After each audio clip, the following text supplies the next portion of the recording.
It was April 27, and we found ourselves at home and knew a storm was coming. And my wife, who's very conservative on storms, of all things, it was my daughter's 18th birthday, and she said, I think we need to still try to go out and eat. And I said, I don't know, and so we ventured out, not knowing what the storms were going to do, and found ourselves in downtown Ringgold, driving from parking lot to parking lot. Where are we going to eat? And little did we know what would happen about 45 minutes later. This was about 8:15 on April 27. It seemed like any other day. I was at my professor's house for finals. We were having breakfast and a storm had hit in Chattanooga. So we stayed at her house just to make certain everything was clear. And it was, but you didn't think anything would happen. It's just a bad storm and things would pass through because it's Cleveland and nothing happens there. Unbeknownst to me, something big was going to happen. Later that night at work, I knew I was in trouble when the wind blew open our doors and shattered out our windows. I left after that to get home. We had no cell phone signal, so I had no way of letting my mom or dad know I was okay, and they had no way of getting a hold of me. You do feel powerless, especially when you're not here to make sure that everyone's all right. And so I'm just trying to text everyone I know, call everyone I know, and see if they're okay. And when you can't get through, somebody's phone's dead, somebody isn't really paying attention to their phone because they're watching the news, it's a really scary time, and all you can really do is pray and try to calm your own nerves. When I got there, all the power was out, there was stuff all over the roads, and I knew that something big had happened. Town was dark, pitch black. Nobody knew what had happened. We had heard many things, that all the buildings were blown down, et cetera, et cetera. Finally, about 1 o'clock in the morning, we get off the exit, trees blown down over the exit ramp. We had to turn around, cars coming at us, to finally veer all the way around down through Dalton, over the mountain, back into our home. And we come up Highway 151, back to Food Line, where the grocery store is, and it looked like a war zone. And right around the time I got home, the wind started blowing really bad again, and it was getting pretty bad. So we grabbed a battery-operated radio, and we went into our bathroom. And we just kind of waited out the storm, both in the bathtub and on the floor. We just kind of fell asleep there, all of us together. And you could hear the devastation going on outside. A tree came down and crushed 3 of our vehicles.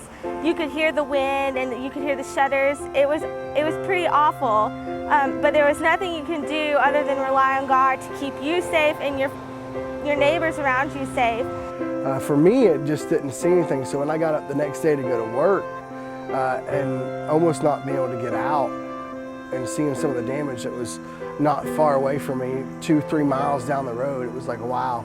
And knowing some of the people, lady my sister worked with, her house was blew from one side of the road to the other, and knowing whose place it was and things like that was just really devastating to see it after the fact. And to me, I just thought it was a bad storm. Seeing the devastation was pretty tough. It was really the first time that I had seen it.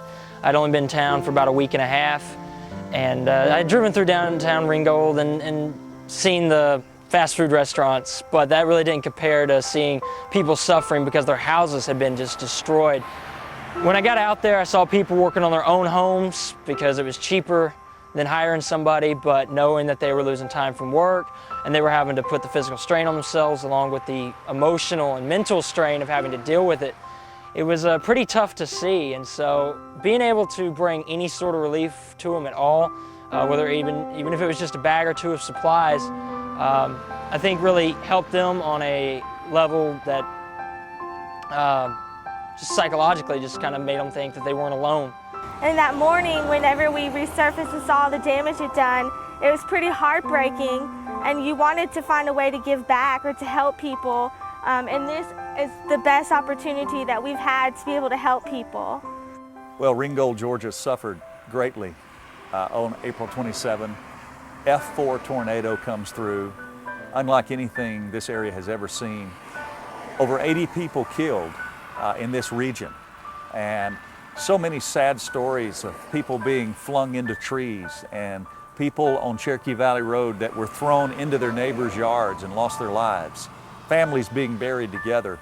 It's pretty devastating for a small community that lies south of Chattanooga, Tennessee, just in the metropolitan area. It's a bedroom community. And so Origin Church, starting back in '09, right here in Ringgold, has always had serving at its heart. And so here we are, a fragile, couple-of-year-old church with very few resources. We had decided from day one to be a serving church, to be a giving church. And so we began to look at this opportunity as a way that we could walk in when everybody else had walked out. And so we're at a stage now, 4 months later, some odd months, where Red Cross has left, United Way has left, very little fundraising happening anymore, as you can well imagine. Nobody seems to care that rebuilding has just begun. And unfortunately, insurance companies are not paying for the entire home to be rebuilt, the entire business to be rebuilt. Therefore, there's lots and lots, millions and millions of dollars of shortage. And so now is the time, I think, that we walk in. So we're sitting here with a couple of 53-foot trailers, and we want to help, and we've already helped. Those stories that we could tell about giving away supplies has been phenomenal. Getting to go give out those bags was pretty fun. We got to go see and we got to go talk to some people. Got to see some of the damage, which was kind of devastating in the areas. We came across one guy who was actually rebuilding his daughter's house, and he had got the house where he could, and then he had some builders that was out there from a local church or somewhere that was kind of helping get the house, and he was rebuilding the garage by himself. But he himself had also had some damage as well from some storms that came through after the tornadoes. But he was over there getting them taken care of before. We also got to go down on Dalton Pike where they had tornado damage too, and we went to one lady's house where the complete outside of the house looked devastated except for this little square that they had that used to be their garage. And we went up and gave them the bags, and they actually invited us in to show the work that they had been doing. And he was explaining how they were really short on cash, and so it was just one piece of plywood or one piece of sheetrock at a time, each paycheck, that they were slowly rebuilding. Knowing someone that was hit made it a little tougher to deal with the whole thing, and being able to help and seeing it getting her house being rebuilt and everything coming together, seeing that everything was going to be all right in the end was it really turned out to be a fun time. We had a lot of people there. The kids enjoyed it, and I had some of my friends from Columbus down. They were helping to paint, and it was a really good time. And it was really good to serve within the community and within our own church. Well, at first, it was just like, here's the stuff, but then we came to one house where the guy actually turned the goods away and sent us somewhere else, actually sent us to Old Cherokee Valley, because he said while they were hurting, they were better off than some of his neighbors. And it kind of tore me up to hear that. Like, I know he needed it, but at the same time, he knew someone, like, it was good to see someone humble themselves to do that. Well, as we get ready for the big give, truckloads of supplies. We're doing our best to keep gaining truckloads of supplies. We're planning a day when we can give away all of this, and we're looking forward to really micromanaging it in such a way that we personally invite those that we know were drastically hurt. And so we're going to go downtown Ringgold and out around the corner across the mountain to Cherokee Valley Road and hand invite these people that were devastated to come take all of this stuff first. And as we grow this in the future, and we're going to do our best to keep growing the big give, we hope to then invite others that weren't as harmed but could still use the help. And it's our opinion that being so small, yet doing a large church work brings more glory to God, gives Him more praise and more honor. And many of you out there sitting there right now have had a key importance and a major impact in us being able to do this, and we thank you for it from the bottom of our hearts.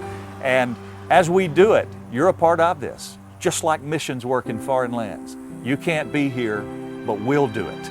Coming up to the big give, I'm ready for it. I want to be able to hear some more of the stories from the people and make sure that they're getting what they need.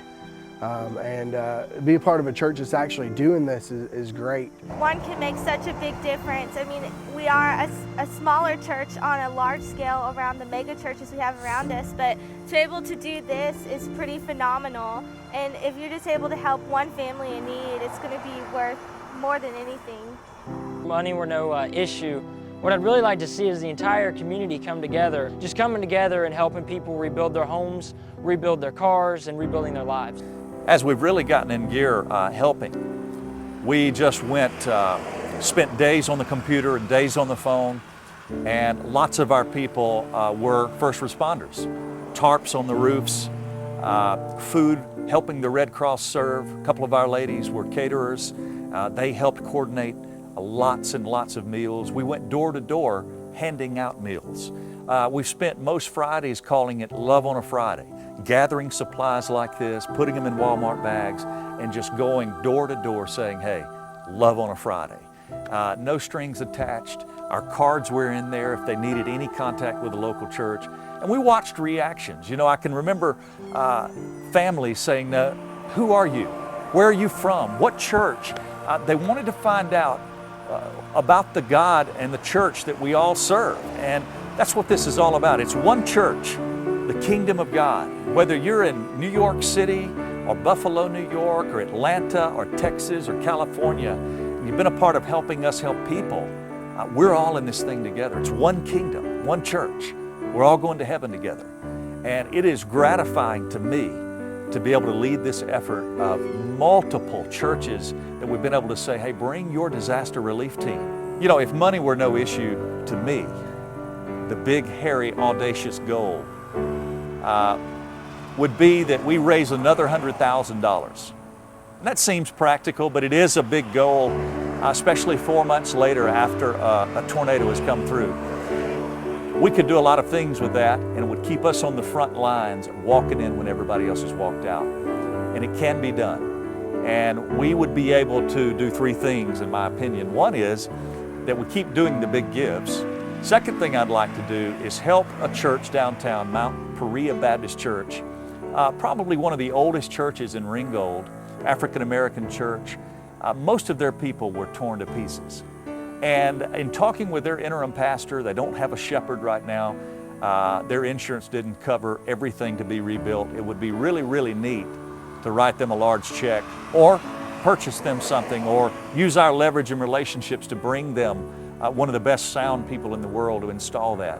And then the third thing we'd like to think about doing, even at this late date, is purchasing these 32-foot trailers that people are still commuting back and forth to their homes, living in hotels, that we could say, hey, why don't you live on your property?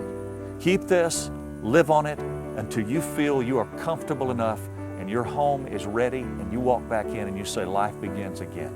And so lots of things we'd like to do. We're doing what we can with what we have right now, right where we are, and it's exciting. Our goal is to continue raising funds to help more, and we're thrilled to be a part of this.